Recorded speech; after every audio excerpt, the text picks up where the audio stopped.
നമുക്കെല്ലാവർക്കും അറിയാം, ഇന്നലെ ഓഗസ്റ്റ് 15 നമ്മുടെ രാജ്യത്തിൻ്റെ സ്വാതന്ത്ര്യ ദിനമായിരുന്നു. നിയമപരമായ സ്വാതന്ത്ര്യദിന ആഘോഷത്തിൻ്റെ സമയത്ത് ദേശീയഗാനം, ദേശീയഗീതം പാടണം എന്ന് ഒരു ട്രഡീഷൻ നമ്മുടെ രാജ്യത്തിലുണ്ട്. പിന്നെ പാർലമെന്റ് പാസാക്കിയ ഒരു നിയമം പ്രകാരം ദേശീയ ഗീതം പാടുമ്പോൾ അത് കംപ്ലീറ്റ് ആയിട്ട് പാടണമെന്ന് ഒരു നിയമമായിട്ട് പാർലമെന്റ് പാസാക്കി. അത് കഴിഞ്ഞിട്ട് ആദ്യത്തെ സ്വാതന്ത്ര്യ ദിനമായിരുന്നു ഇന്നലെ. ഇന്ത്യ രാജ്യത്തെ എല്ലാ സംസ്ഥാനത്തിൽ അത് സ്മൂത്തായിട്ട് നടന്നു.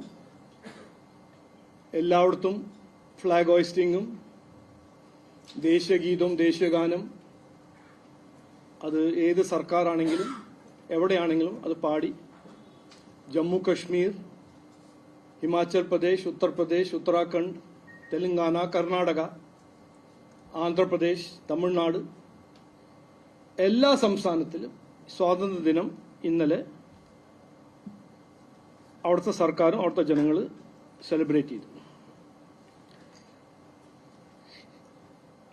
നമ്മുടെ രാജ്യം ഇന്ത്യ ഒരു ഭരണഘടന വഴി ഭരിക്കുന്ന ഒരു സംവിധാനമാണ് നമ്മുടെ നാട്ടിൽ. നിയമപരമായ ഭരണം, നിയമ സംവിധാനം, റൂൾ ഓഫ് ലോ, കോൺസ്റ്റിറ്റ്യൂഷൻ ഉള്ള ഒരു രാജ്യമാണ്. നമ്മൾ ചൈനയല്ല, റഷ്യയല്ല, മിഡിൽ ഈസ്റ്റിന്റെ ഒരു രാജ്യമല്ല. ഇവിടെ ഒരു റിട്ടൺ കോൺസ്റ്റിറ്റ്യൂഷൻ ഉണ്ട്, ഒരു റിട്ടൺ റൂൾ ഓഫ് ലോ ഉണ്ട്. പക്ഷെ നമ്മൾ ഇന്നലെ കണ്ടത് എന്താണ്? കേരളത്തിൽ മാത്രം ഈ ദേശീയ ഗീതം പാടാൻ ഇവിടുത്തെ സംസ്ഥാന സർക്കാർ അനുവദിച്ചില്ല. അവര് ഒരു റിട്ടൺ സർക്കുലർ പ്രകാരം അവരുടെ റിട്ടൺ സർക്കുലറിൽ എഴുതിയിരിക്കുന്നത് ദേശീയ ഗാനം മാത്രമാണ് പാടേണ്ടത്.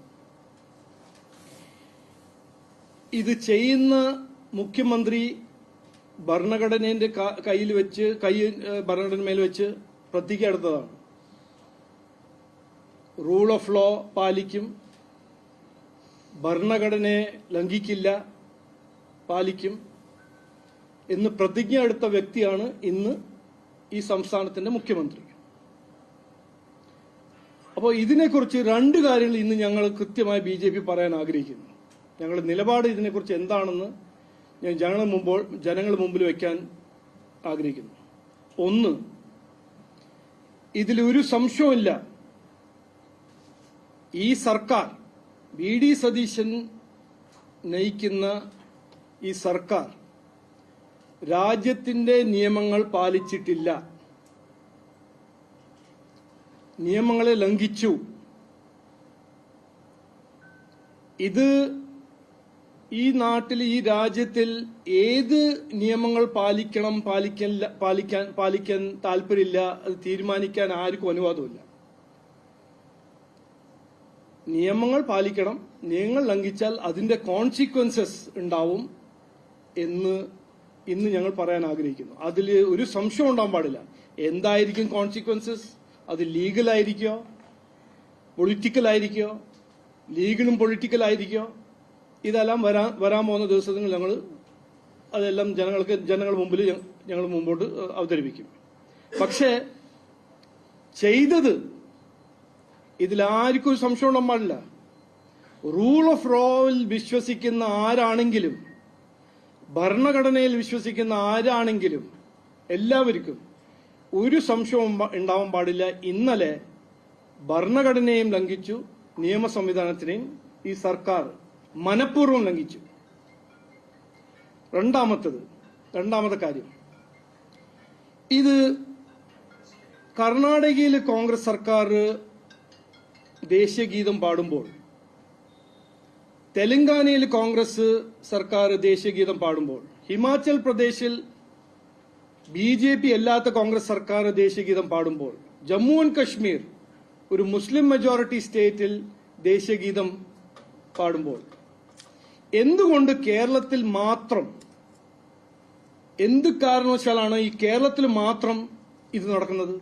ഇത് ചോദിക്കേണ്ട ഒരു ചോദ്യമാണ്. ഇതിന്റെ മറുപടി ഞങ്ങള് നിലമ്പൂർ ബൈ ഇലക്ഷന്റെ സമയത്ത് ഞാൻ പറഞ്ഞൊരു കാര്യം, പാർട്ടി മുമ്പോട്ട് വെച്ചൊരു കാര്യം ഞാൻ ഇന്ന് ജനങ്ങളെ ഓർമ്മിപ്പിക്കുന്നു. ഇന്ത്യൻ യൂണിയൻ മുസ്ലിം ലീഗും ജമാഅത്തെ ഇസ്ലാമിനെയും കേരള രാഷ്ട്രീയത്തിൽ മെയിൻ സ്ട്രീം ചെയ്ത് അവര് ഭരണത്തിനെ കൺട്രോൾ ചെയ്യാൻ തുടങ്ങിയാൽ അപകടം ഇവിടെ ഉണ്ടാവും എന്ന് ഞങ്ങൾ അന്ന് പറഞ്ഞതാണ്.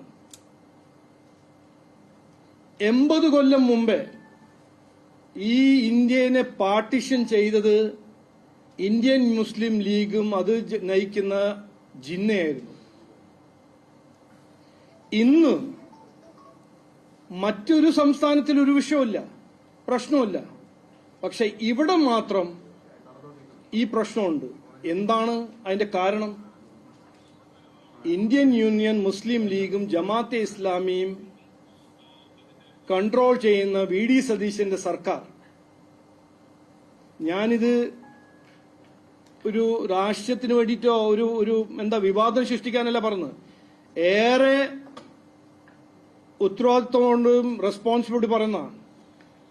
എന്താണ് വ്യത്യാസം കർണാടകയും കേരളത്തിലും? എന്താണ് വ്യത്യാസം തെലങ്കാനയും കേരളത്തിന്റെ കോൺഗ്രസ് ഭരണത്തിൽ? ഒരൊറ്റ വ്യത്യാസമേ ഉള്ളൂ. ഇന്ത്യൻ യൂണിയൻ മുസ്ലിം ലീഗ് ജമാഅത്തെ ഇസ്ലാമിന്റെ ഈ സർക്കാരിന്റെ മേൽ ഒരു ഇൻഫ്ലുവൻസ് അല്ല, കൺട്രോൾ.